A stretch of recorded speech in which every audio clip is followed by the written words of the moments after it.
Hello everyone, in this video we will learn how to install Google Chart in Windows 10 laptop. So let's start. So here I open the Google Chrome.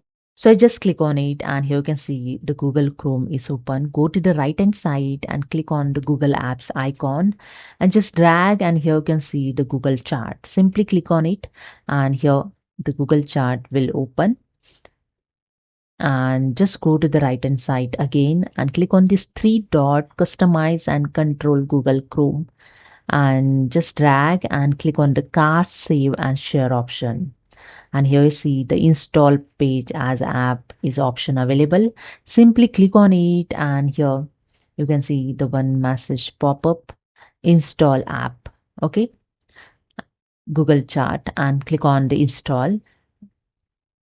And with this you can see, would you like to pin Google Chart to your taskbar? So I just click on the yes and installation is successfully.